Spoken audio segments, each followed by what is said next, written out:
In this video I'm going to show you how to check descriptions on YouTube Shorts. So if this video did helpful, please thumbs up and subscribe my channel. So let's show you from beginning.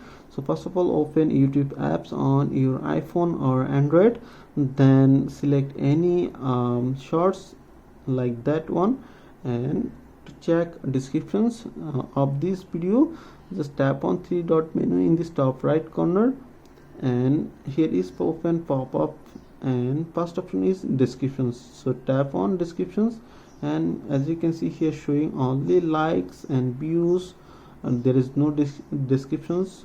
So change to other video like this and check descriptions.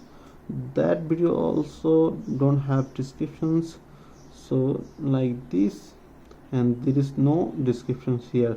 So some of content creator share descriptions, some of are not, but you can check long video descriptions like this one, and tap on more, and here's again tap on more, and here is description of that video.